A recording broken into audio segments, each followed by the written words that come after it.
अस्सलाम वालेकुम जी। कहते हैं किसी की बात मान भी लेनी चाहिए। दोस्त हैं मेरे, वो कहते हैं यार डायरेक्ट ना हुआ कर। और मैंने कहा ठीक है।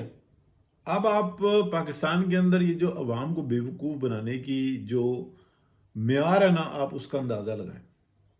एक शख्स जिसको बाजवा डॉक्ट्राइन के नाम पर मुसल्लत किया गया, यानी कि उसका इलेक्शन लड़ना तो दूर किनार, वो यानी कि जो छोटी छोटी पार्टियां होती हैं उस हद, शायद वो उस हद तक भी ना पहुंचता। यानी कि अगर वो हामिद मीर और जियो टीवी उसको इस कदर सपोर्ट ना करते और दीगर चैनल उसको इस कदर सपोर्ट ना करते तो वो इलेक्शन लड़ने के काबिल भी नहीं था। चले फिर भी लड़ लेता, हो सकता है कि 2 4 5 सीटें भी जीत लेता, हो सकता है कि शायद बहुत बड़े यानी कि तादाद में कहीं पे 15,000 10,000 5,000 ऐसे वोट भी निकाल लेता। इससे ज़्यादा उसकी हैसियत नहीं। लेकिन उस शख्स को बाकायदा आरटीएस बिठा के और पूरे निज़ाम को मफलूज करके उसको इस मुल्क के ऊपर मुसल्लत किया जाता। अच्छा, और इस वक्त में उसकी सूरत हाल ये है कि कोई माने या ना माने, किसी को अच्छा लगे या बुरा लगे, हुकूमत पंजाब का कोई बस नहीं है अदालत के मामले के अंदर। किसी को अच्छा लगे या बुरा लगे, उसके मामले के अंदर फेडरल गवर्नमेंट का कोई बस नहीं है, कोई ऑर्डर नहीं चल रहा। लेकिन उसको शहजादों की तरह से रखा हुआ है, उसके लिए अलहदा से कवानीन बनाए गए हैं। यानी कि वैसे तो उसके ऊपर कोई कानून नहीं लागू होता कि हर पाकिस्तान के कैदी का जो वीआईपी है या वीवीआईपी है या ऑर्डनरी है, उसका कानून अलग है। लेकिन इमरान खान साहब के लिए एक अलहदा सहूलियात है। वो एवरीडे मुलाकातें करते हैं, उनको हर तरह की सहूलत हासिल है। उनके लिए केसों की यानी कि उधेड़ बुन जो सी ना, वो क्या लफ्ज़ बोला जाता है, उसकी बुनत ऐसी की जाती है कि वो हीरो बनकर सामने आए और वो बाकायदा आता है। यानी कि ऐसी मफलूज दिमाग की हमारी जो सा ना ताकतवर हल्के नहीं है जितने वो नज़र आते हैं। बाकी मामलात के अंदर तो उनकी अकलें बिल्कुल सही काम कर रही थी, यहाँ पे क्यों उल्टी हुई हैं? अब आप अंदाज़ा लगाएं इससे पाकिस्तान की बदकिस्मती का, कि इस हालात के अंदर के जब पाकिस्तान एक गिरदाव से निकलने की कोशिश कर रहा है, दूसरी तरफ उस आफत को फिर जो ना प्रमोट करके ऊपर लाया जा रहा है। यानी कि इसमें आप ये समझ लें कि आप ये देखें कि मेरे जैसा शख्स, उसको भी तो कहीं से मालूमात मिलती हैं ना, वो कहीं से लेता है कि जिस टाइम में जनरल बाजवा आर्मी चीफ थे और जनरल फैज़ हमीद एक लेफ्टिनेंट जनरल और आप कह लें कि कोर कमांडर थे, मैंने उस वक्त में ये रिपोर्ट किया और तमाम चीज़ें जो सी हैं ना वो ब्लॉग पे मौजूद हैं। तमाम जो है ना इसी चैनल के ऊपर अगर आप देखेंगे तो आपको मिल जाएगा।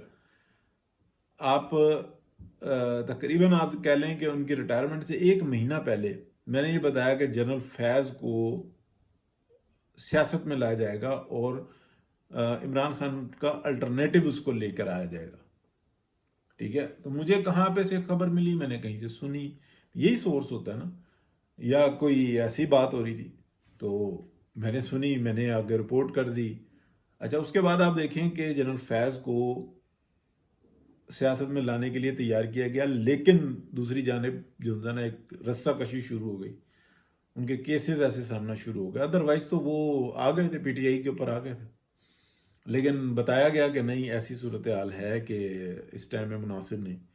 क्या ये जो सारा सूरत हाल चल रही है इस वक्त में, जनरल फैज़ के एक एक करके जो है ना केसेस को वॉश किया जा रहा है और उसके बाद क्या वो पीटीआई के ऊपर आएंगे, तैयार होंगे? अब आप ये देखें कि एक तरफ उनको यानी कि जो लीडर है, जो इमरान खान है पीटीआई का, उसको ऊपर लाया जा रहा है। दूसरी तरफ फैज़ हमीद को धुला के नहला के केसेस बना के और उसके बाद आहिस्ता आहिस्ता ख़त्म करवा के और उनको ऊपर लाया जा रहा है। फिर एक इंसिडेंट कोई ऐसा कोई हैपन जो उनसे ना इमरान खान के साथ मुतवक्को है, मतलब हंच कह लें उसको, या उसको फिर उसके बाद अचानक से जनाब वो हमदर्द जो है ना वो सामने नजर आने वाला है। اچھا، پاکستان کی عوام کی شعور کے اوپر ڈاکہ دیکھیں کس کلاس کا پڑ رہا ہے، اور ڈھول بجانے والے دیکھیں، باقی سب کو دیکھیں. افسوسناک صورتحال یہ ہے کہ جن کو عوام کے شعور کو پالش کرنا چاہیے، اجاگر کرنا چاہیے، اس کی آنکھیں کھولنی چاہیے، وہ اس وقت میں یعنی کہ آپ کہہ لیں کہ 3-4 ماہ سے 5 ماہ سے آپ یہ دیکھیں کہ وہ پالش کرنے کے اوپر لگے ہوئے ہیں. جوتا نہیں کہیں، لیکن ہر قسم کی پالش ہوتی ہے، صرف جوتوں کی پالش نہیں ہوتی. کہ مر گئی بالکل جو ہے نا صحافت، لٹ گئی صحافت.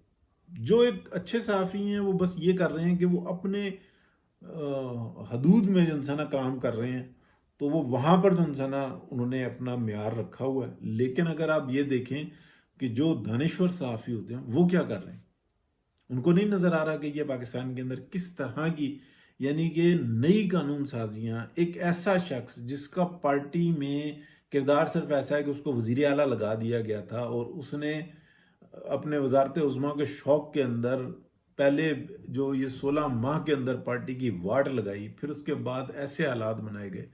وہاں پر تو تمام عقلیں آپ دیکھیں کہ کتنی زبردست عقل کام کر رہی ہے کہ کیسے نواز شریف کو پیچھے رکھنا، جس کو کمٹمنٹ کر کے لے کے آئے ہیں، اور شہباز شریف کو آگے لے کے آنا.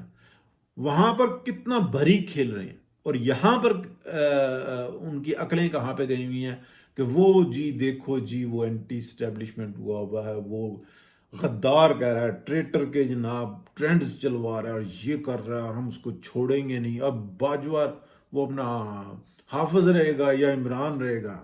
ابھی عمران شفقت صاحب کا بولا. اللہ کی پناہ، بندہ جو ہے نا پھر آ کے جو ہے نا یہ سوچتا ہے کہ یا اللہ تو اپنے جناب سے کوئی ایسا کرشمہ کر دے، کوئی ایسا غیبی مدد کر دے کہ لوگ عقلوں کے اوپر سے نا یہ پتھر جو پڑے ہوئے ہیں اور ڈالے جا رہے ہیں وہ اتر جائیں، اور جو سچ اور حق کی بات کر رہے ہیں ان کو اپنے حفظ و ایمان میں رکھ. سمجھ سے باہر ہے یار کہ یار یہ سب کے سب لیٹ گئے ہیں، اور کتنی بڑی مصیبت سر پہ کھڑی ہوئی ہے. وہ جی IMF سے معاملات ہو رہے ہیں جی، اتنے ہو گیا جی، اتنا ہو گیا جی، فلانا ہو گیا جی.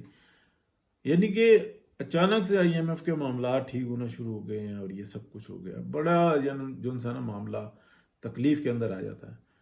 باتیں میں نے جو کی ہیں بہت دبی دبی کی ہیں، لیکن کھول کر بھی کی ہیں کہ سمجھ میں آ جائے کہ کیا ہے یہ پلاننگ چل رہی ہے.